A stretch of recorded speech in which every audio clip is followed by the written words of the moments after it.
आजकल के सबके लाइफ में जो है प्यार प्यार प्यार, हम सबका लाइफ में क्या चीज़ है? सुबह उठो कंपनी कंपनी कंपनी, कंपनी में क्या हो रहा है? बाकी हम सब जिस टाइम अगर जो पढ़ाई करते थे इस चीज़ का नॉलेज था कभी कंपनी का, कि कंपनी में साला इतना पैसा कमा सकता है आदमी, प्राइवेट जॉब से ज़्यादा था। कितना तक आप पढ़ाई कितना तक किए हैं? कितना क्लास तक पढ़ाई किए हैं? पढ़ाई तो मैंने करी है, इंटरव्यू करो। इंटर का? इंटर करके छोड़ दिए? बीए करा। बीए भी? ग्रेजुएशन मतलब फाइनल? फाइनल। मेरा इंटर खाली फाइनल किया हूँ बस। इंटर करके मैं छोड़ दिया, ज़्यादा फिर पढ़ाई नहीं किया। अगर जब पहले से पता रहता कि ऐसा जैसे कि होता है ना डिग्री अगर जो इस लाइन में अगर जो कर लेते तो मज़ा आ जाता कि साला इसमें कितना ज़्यादा पैसा है। जो कोई भी अगर जो डिग्री करके आता है, डिप्लोमा बीटेक मैकेनिकल से, या तो कुछ भी हर चीज़ का, कोई फीडर लाइन, कोई कुछ, कोई इलेक्ट्रीशियन करके आता है डिप्लोमा, साला उसका सैलरी कितना रहता है? पहले करे हुए हैं ना 10 साल पहले, उनके मुझे 50-60 हज़ार 60 हज़ार ऐसे। अब कोई नॉलेज हो या ना हो, ओनली डिग्री। साला हम सब के पास एक्सपीरियंस में भी उतना नहीं देता है। कह रहे बीए BCA करे 45 तो देना चाहिए कम से कम। एक्सपीरियंस है, 5 साल का एक्सपीरियंस ले बैठा हूँ, जैसे 5 साल हम इस लाइन में गुजार दिए तो 5 साल का एक्सपीरियंस। MBA BA करे हुए, BSc BA करे हुए हैं ना, BCA, और जो BTEC मैकेनिकल ITI पढ़े हैं, ये हमारा 1 लाख रुपया तो 1 लाख रुपया आराम से। अभी वो जो ITI करके आएगा कोई भी कंपनी में अप्लाई मारेगा, अगर जो उसका सिलेक्शन होगा तो लाख से नीचे उसका सैलरी हो ही नहीं सकता साला के। ये मतलब डिग्री का कमाल है। हम सबको कोई आगे बताने वाला नहीं था, पहले पता नहीं था, इस लाइन में आने के बाद ही पता चलता है ना। आदमी मतलब कि है कि ठोकर खा खा के सीखता है। मैं फर्स्ट में लगा था तो ओनली वहाँ पे 2 BMC मशीन था। मैं गेट पर जाके देख रहा था तो उसका जो कंपनी का मालिक था ना, तो कहा क्या काम करोगे? तो मैं काम के लिए निकला था, ढूंढने के लिए। मैं बोला हाँ काम करूँगा। तो बोला कितना लोगे? कल आप कितना दे दोगे? तो बोला मैं दूँगा। हाँ, पूरा थ्रेसर था, मतलब मैं आया था उस टाइम गांव से ही। तो निकले, रूम पर बैठल जाता हूँ नौकरी देखता हूँ। तो मेरा 30 डे का लगाया था ओनली 6,000 रुपया उस टाइम में। हाँ, 2019 में मैं आया हूँ गुड़गांव, मतलब उस टाइम मेरा लगाया था 19,000। 19,000 का तो 6,000, 12 घंटा का 6,000, 30 डे ड्यूटी था। 12 घंटा 6,000 लगाए। हाँ, उस टाइम में मैं वहाँ पे किया 4 महीना। 4 महीना करने के बाद जैसे काम का एक्सपीरियंस आया, मैं बोला सैलरी बढ़ा दो। मैं मशीन चला रहा हूँ, जैसे कि अब संभाल रहा हूँ, एक मशीन देख रहा हूँ। तो बोला अभी नहीं बढ़ेगा सैलरी, कुछ दिन और करो तो बढ़ा दूँगा। मैं वहाँ पर छोड़ दिया कंपनी, गुस्से में, मतलब छोड़ के निकल गया, रिजाइन भी नहीं मारा। छोटा कंपनी वर्कशॉप में रिजाइन होता नहीं मारा, चला गया दूसरा कंपनी। उस कंपनी से निकला कहीं आगे थोड़ा सा बढ़ के, मतलब गया दूसरा कंपनी में। मैं बोला भैया रिक्वायरमेंट है? बोला हाँ रिक्वायरमेंट है। कहा किस चीज़ पर आओगे? मैं बोला BMC मशीन चलाऊँगा, BMC के लिए। तो बोला कि BMC का वैकेंसी तो नहीं है, मैं ट्रायल ले लेता हूँ, बाकी मेरे पास एक नया BMC आने वाला है तो उस पर तुमको डाल दूँगा। अभी के लिए तुम गंडिल मशीन चला लो। गंडिल जो होता है ना, बहुत बड़ा मशीन होता है, उसका बेड 4,000 और 4,500, एक्स में लगभग 4,500 4,000 ऐसे रोटेट करता है।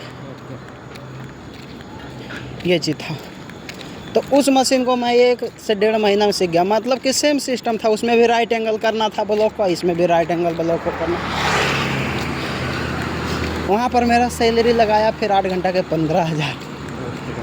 मैं सोचो चला साला कम से कम 6,000 और कहाँ 15, 8 घंटा का कहाँ 12 घंटा, कुछ तो राहत है।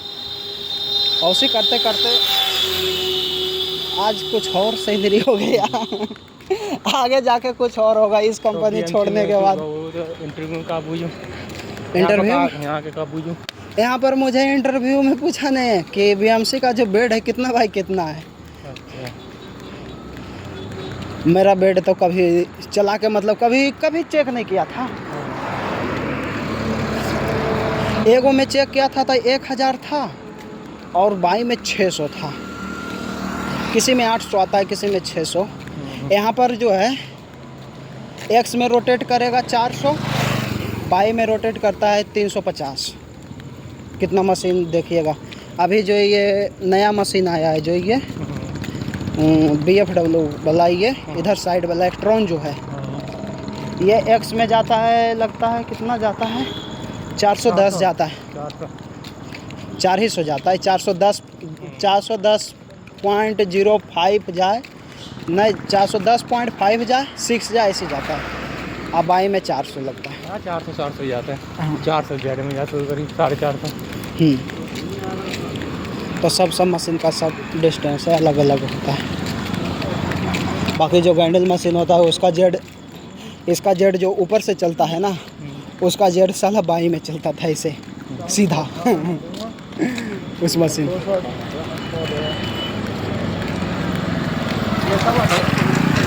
इसको छोड़ने के बाद हम कहीं और देखेंगे।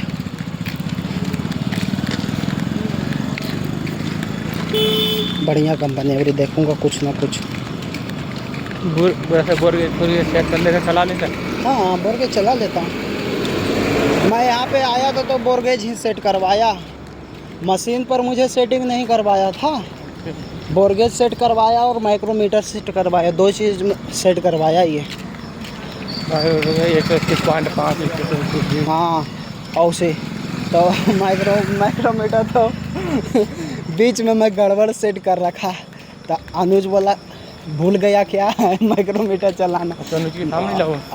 अनुज था और वहाँ पर सोनपाल मेरा ले रहा था। सोनपाल ले रहा? हाँ ट्रायल तो मशीन पर मोहित सर नहीं लिए थे मेरा ट्रायल। मोहित सर बोले जाओ, मोहित सर से तो बात कर रखा था कि कुछ गड़बड़ होगा तो देख लेना अपना हिसाब से, मेरा बंदा है। तो मैं आया लिया, तो माइक्रोमीटर में फिर बताया कि ये गड़बड़ तो रीडिंग सेट कर रहा है। मैं नीचे वाला रीडिंग पढ़ रहा था, ऊपर वाला मैं सेट कर रहा था, इसमें गड़बड़ आ रहा था। तो बोला माइक्रोमीटर गलत सेट कर रहे हो, देखो बढ़िया से माइक्रोमीटर कितना का है, कैसे है। फिर मैं देखा, फिर हाँ मेरा 7.5, फिर एक 14.35 और 28.150 वाला हम लाया था, तो 28 पॉइंट कुछ ऐसे मतलब कि उसमें सेट करवा। फिर लाया बोरगेज की जन कितना सेट करवाया था, 70 पॉइंट कुछ ऐसे तो उसमें दिए थे प्रेशर ही बढ़ा। हाँ तो बोला इतना प्रेशर नहीं है यार, बोरगेज का तो प्रेशर ही इतना है। तो कहा नहीं, तो फिर भी ये ज़्यादा प्रेशर है, 0.2 से ज़्यादा ना होती प्रेशर। यहाँ साला 0.2 प्रेशर देता है, 0.3 0.4 प्रेशर झेलता है बोरगेज। तो 0.3 तक इसका जो है ना, कहता है कि साला 0 पे रहे, सटाने के बाद 0.2 से 0.3 पर आना चाहिए प्रेशर।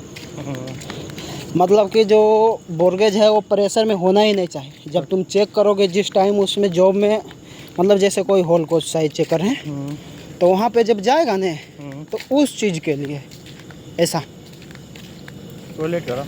क्या वो प्रेशर क्यों नहीं देना चाहिए? प्रेशर से मतलब कि बोलता है कि गलत।